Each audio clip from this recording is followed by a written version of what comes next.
मध्ये राहून अन्न कमी कमी कमी खाऊन त्याग करून मौन पाळून विपश्यना करून मेडिटेशन करून जंगलातल्या सगळ्या झाडपाल्यांच्या औषधांची माहिती घेऊन शास्त्रज्ञ बनले। आणि या जगामध्ये या जगाला हे दुःख जर आवरायचं असेल, हा जर जन्म आणि मृत्यूचं कारण शोधायचं असेल, तर आपल्याला शांतीचा मार्ग स्वीकारला पाहिजे। म्हणून भगवान गौतम बुद्धांना ज्ञान प्राप्ती झाल्यानंतर, सारनाथ येथे ज्ञान प्राप्ती झाल्यानंतर भगवान गौतम बुद्धांनी शांतीचा मार्ग पत्करला आणि बौद्ध धर्माचा शोध लावला। त्या बौद्ध धर्मात आपण जगत आहोत, वाढत आहोत। हे आपलं भाग्य आहे की हा शांतीचा धर्म आहे।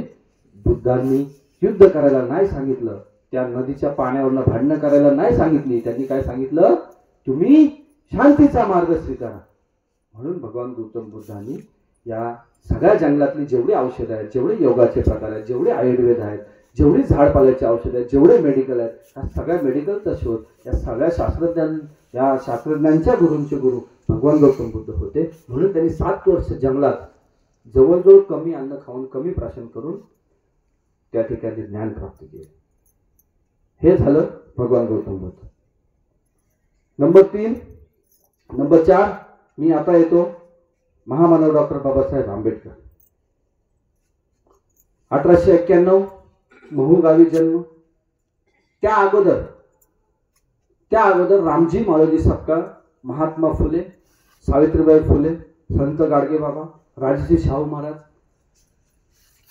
अण्णाभाऊ साठे या सगळ्यांनी बहुजनांसाठी काम करण्याची तयारी दाखवली होती आणि त्या अगोदर सगळं काम केलंच होतं।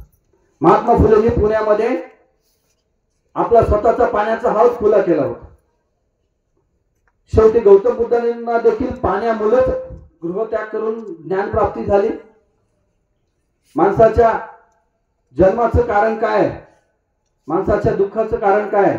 तर गौतम बुद्ध सांगतात, माणसाच्या जन्माचं कारण माणसाचा मृत्यू आहे। म्हणून जन्म आणि मृत्यू यामधील अंतर हे शांतीने आणि सुखाने जगा। तर भगवान गौतम बुद्धांचा मार्ग आपण अवलंबला तर भगवान गौतम बुद्धांचा धम्म आणि धर्म अवलंबला असं मला वाटतं। डॉक्टर बाबासाहेब आंबेडकरांनी या बहुजनांसाठी काम केलं। बाबासाहेब फक्त बौद्धांचे नाही, कशी जगली असतील ही लोक। 4 तास 3 तास झोप काढली आणि या समाजासाठी लढाई केली। आज आमच्या समाजामध्ये एखादा माणूस जर पुढे गेला आणि तो जर पुढे काम करण्यासाठी तयार लागला तर 10 लोक त्याच्यावरती शिंतोडे उडवतात।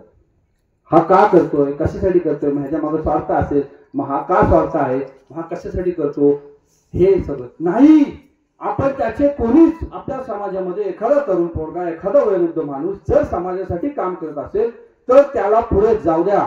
तुम्हाला जर त्याला काय करता नाही आलं, तुमचं योगदान त्याच्यासाठी काही देता नाही आलं तरी नका देऊ, पण त्याला पॉझिटिव्हली घ्या, त्याला तुम्ही चांगलं सांगा। त्याचं कारण असं की तो समाजाची लढाई आपल्या हिश्श्याचीच लढत असतो।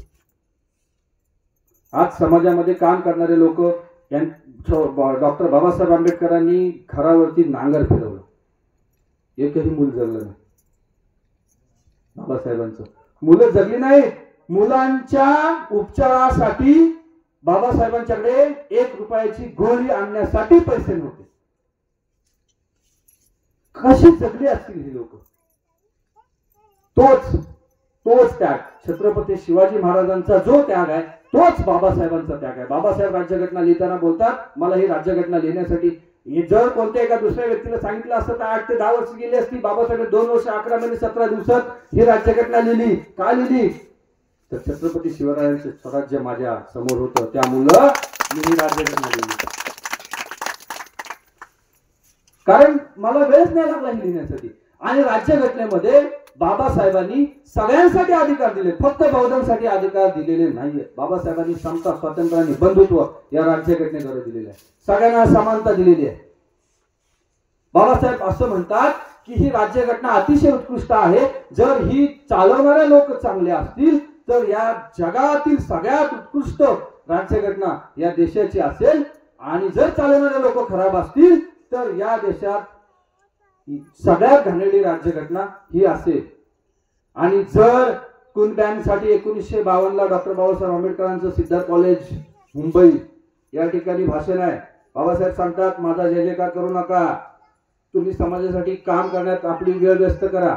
मग तुम्हाला बोलता येते बोला, तुम्हाला प्रॅक्टिकली काम करता येते करा, तुम्हाला अंध अपंगांसाठी काम करायचंय करा, तुम्हाला बौद्धजन पंचायत समिती ओपन करून दिले समाजासाठी काम करा, तुम्हाला पीपल एज्युकेशन सोसायटी दिले तुम्ही शैक्षणिक काम करा, तुम्हाला रिपब्लिकन पक्ष दिलाय तुम्ही राजकीय काम करा. बाबासाहेबांनी सगळं आमच्यासाठी ठेवून गेले,